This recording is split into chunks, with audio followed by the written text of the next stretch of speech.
สียงเพลงมันเลยสบายดีเด้อพี่น้องสบายดียามแรงเนาะตอนนี้5 โมงแล้วสบายดีใกล้จะเลิกแล้ว เอาคาดอีกจัก2ไห้เนาะมาละคาดอีกจัก2ไห้บ่ให้บททันได้6 โมงซ้ำเจ้าก็เว้าตีกูฮักก็ลงมาดำ3 มัดนั่นก็ลงมา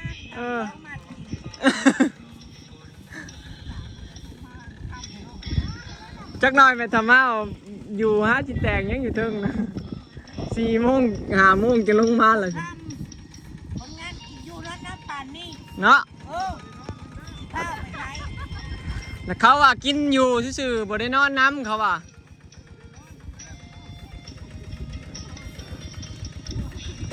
เพลงแม่แรงเขาไม่ถามมาล่าพี่น้องอาเฮ็ดสาวเสือชมพูพ่นมันน่ะเจ็บแนวแอวบ่มีก็ยังเจ็บยังหนุ่มยังน้อยมาจมเจ็บแอวโมเมนแนวพระเจ้าว่าผู้เฒ่าผู้แก่เพิ่นว่าบ่ให้จมเจ็บแอวยังหนุ่มยังน้อยเพลงแม่แรงพี่น้องเอ้ยเดี๋ยวเลี้ยงแถวกันแน่นี่พี่น้องมึงแล้วนี่ก็ขึ้นเนาะพอบอยบ่ขาดต่อแล้วมัน5 โมงแล้วขาดก็กระเทินเลยพี่น้องถ้าสีดำเล็กหน่อยเป็นยามันแข็งขาดไว้บ่ได้เอาเฮ็ดมีไงอัมมาลาเห็นบ่แม่น้องเสือสีคอยให้พอตะเลินภาคให้เด้อพี่น้องบอยไปหาจอดข้างหน้าก็ไปรถแค่หน้าเลย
เป็นแค่ได้กระเต็มยังบ่เบิด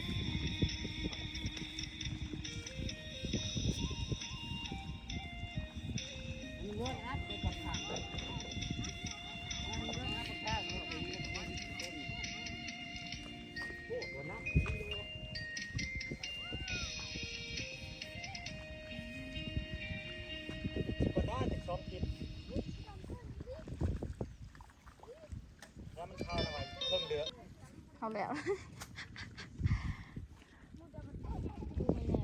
ย่อยดับหน้าผมคือหมูโม่นี่โคตรแดงตัวนี้สิ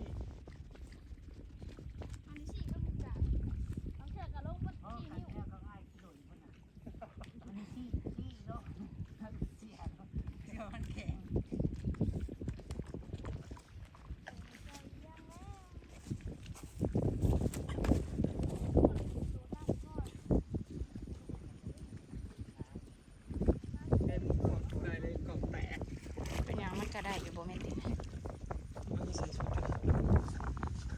แตกเอาของเจ้ามันคือมีบ่อนให้ผักกว่านี้บ่มี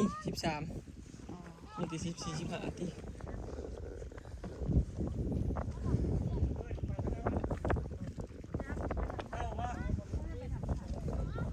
ได้ยืดตาไปทับผ่านนะมัน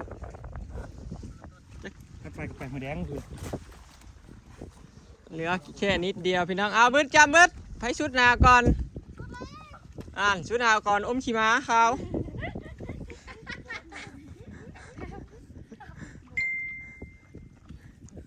ว่าเรื่องของขี่ม้าขาวไว้ขนาดว่ากระลากขี่มาได้ทิปเลยเนาะอ้าวชุดไฟชุดให้1,000เอาไว้1,000กีบจัดไป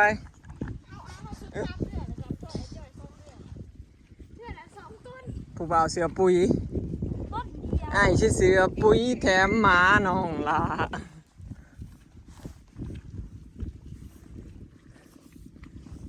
มื่อแรงพี่น้องหลายคนเลย2 4 6 8 10 11ถึง2 วัน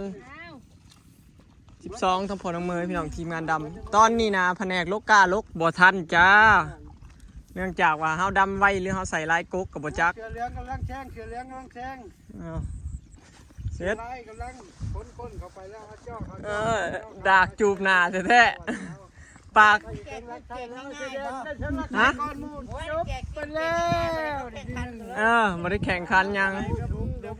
เทื่อหน้านะคันมีอีกเฮาสิให้หอมแก้มเอามาลาหอมละร้อยแบบไผบ่เอาก็คือจบรอบหน้าสิให้หอมแก้มเอามาลา ไม่เป็นไรไม่เอาก็ได้ เบื้องละร้อย เดี๋ยวตีฟลุกเลย รูปไหนได้หอมแก้มหมู่จังสิรูปหมู่บ่ได้เขาบ่ได้หอมแก้มเพิ่นเรียบร้อยเสร็จไปอีกงานพี่น้องสรุปเลี้ยงนี่ก็เหลือแต่4ให้พี่น้องจังสิฮอดหนทางเนาะนี่มื้อนี้นับโลดนี่1 2 3 4 5 6 7ได้7ให้8ทั้งเทิง9 10ให้พี่น้องมื้อนี้เนาะทั้งให้น้อยเด้9ให้10ให้พอดีวันนี้เมื่อวานนี่ได้11มื้อนี้ได้10ลดลงทีละหน่อย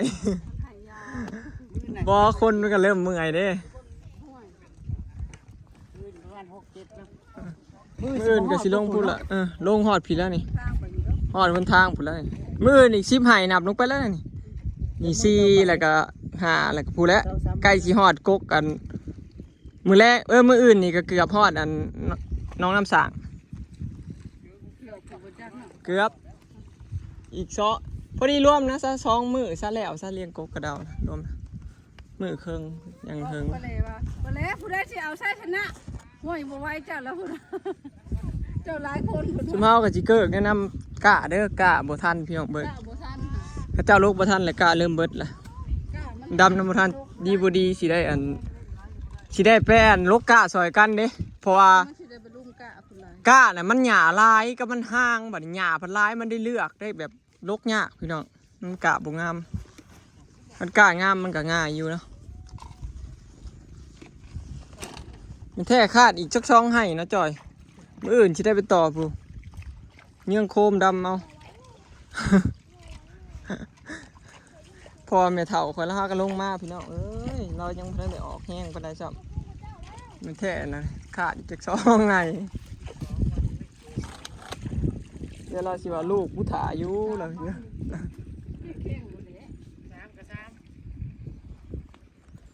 เป็นอันใดอันนั้นน่ะอยากไปหาเฮ็ดอีกบ่มีไง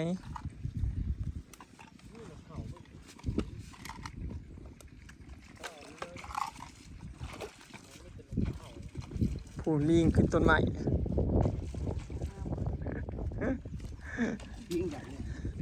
ลิงดักแดงกลับพี่น้องบ้านนี้เนาะหน้ากระทายไว้ซองให้อื่นขาดแล้วก็ดำเลยตอนเช้าเบิ่งดวงตะเวนพี่น้องตอนนี้5:18เด้แดดยังเปรี้ยงฟ้าอยู่คือบ่าย3นี่ตอนนี้5 โมงละเมื่อชิมอนไทยนาอยู่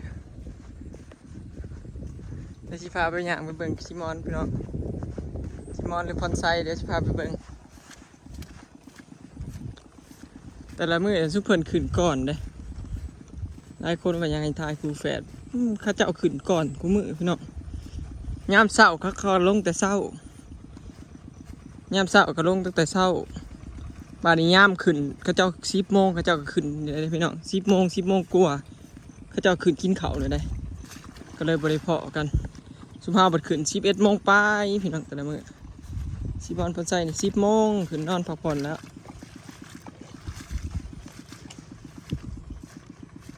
ยามแรงเขาเจ้าก็ลง 2 โมงกว่า3 โมงเขาเจ้าจังได้ลงนะพี่น้องบ่ได้ลงไวคือเฮาเด้เจ้าเฮ็ดแบบสไตล์นี้ตลอดเนาะทุกปีไถหน้าไว้สงสัยอื่นมาสิขาดดำเลยหน้าคู่แฝดพี่น้องมีคอมเมนต์รีเด้ของคู่แฝดก็เลยเลี้ยงนี่เลยพี่น้องเลี้ยงหน้า3 ไห่นี่ลงไปเลี้ยงลงไปเรื่อยๆจนหอดกกกระเดาต่อกับของเฮาเห็นบ่นะหอดน่ะก็ถือว่าแล้วเนาะนี่แหละนี่กระบอนไห่นี่เด้พี่น้องนี่ไห่นี่ก็แม่นได้นี่หน้ามันเจิดออกเจิดเข่าเขตกกคามลงมานี่ไปหากกกระเดาแล้วก็ไปหาแคมหน้าบ้านเขาเจ้าเด้มานี่ประมาณนี้พี่น้องหน้ากูแฝดก็น้ำลายคือกันพี่น้องจะได้เป่งน้ำหมอกหมดเลยดำหน้าก็ได้เป่งตลอดมันบ่เป่งบ่ได้พี่น้องเขามันบ่คืนมันอยากเน่าอยากเหลืองมันเป่งน้ำลายโพดถ้ามันติดแล้วมันขึ้นนะเก็บน้ำได้พี่น้องถ้ามันขึ้นสูงแบบนี้เก็บน้ำไปเลยเนาะจอดคันอยู่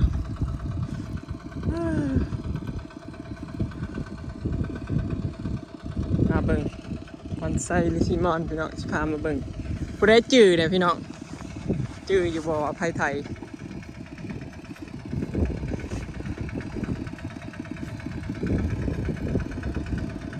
จื่อบ่พี่น้องเนี่ยจุดหัวอยู่หัวยอง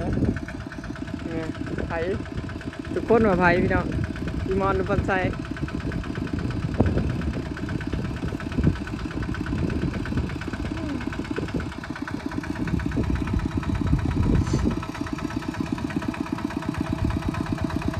ซีมอนจอดคันบ่เป็นพี่น้องสรุปก็คือซีมอนพี่น้องคอนไซไทยหรือไทยเก่งกว่าซีมอนเนี่ยยังบ่ปานใดพอได้อยู่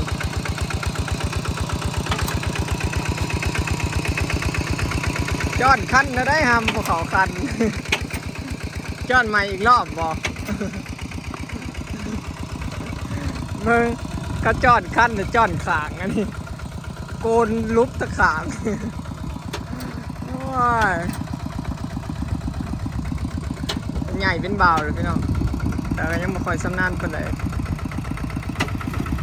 เดี๋ยวไปข้างๆคันนั่นน่ะตัวและครึ่งไว้ครึ่งมาทางข้างกำเลี้ยวแล้วมันสิไปแห้ง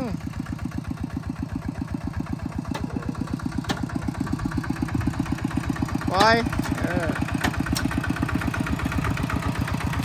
นั่นแหละแบบนั้นแหละไป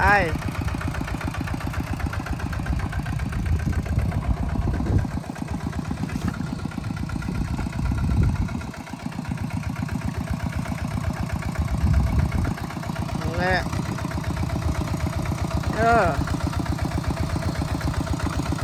เวลาเลี้ยวเขาจะเลี้ยวน้อยหนึ่งกับมือฮักเอาบ่ต้องกำเลี้ยวเอามือดันลงมันก็เลี้ยวแล้วกำเลี้ยวแล้วมันดีดออกแห้งปั๊บเลิกโคตร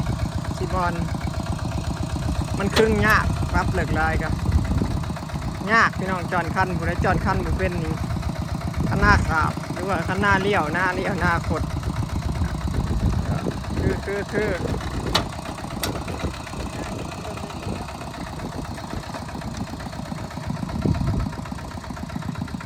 เขายังบ่ทันซ้ำนานเป็นไรพี่น้องก็เลยช้าถ้าแม่นเขาซ้ำนานกว่านี้ดำหน้าเก่งตกกาเก่งไถหน้าเก่งนี่แล้วไว้ได้ปีนี้เขาก็ถือว่าเป็นปีที่เขาก็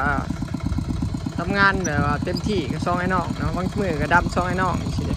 พี่หน้าพุ่นละเขาก็สิใครแน่กว่านี้พี่น้องพี่หน้าเขาก็เชี่ยนกว่านี้เนาะเก่งกว่านี้เขาเริ่มใหญ่ขึ้นน้ำมือ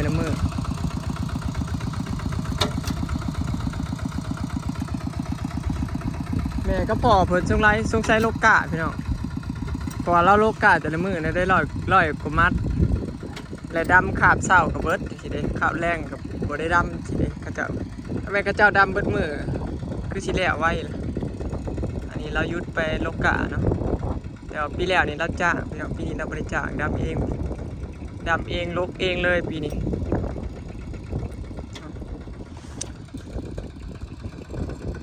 คลิปนี้ก็สิขอเก็บภาพบรรยากาศไว้ซ้ำนี้เด้อพี่น้องเอ้ย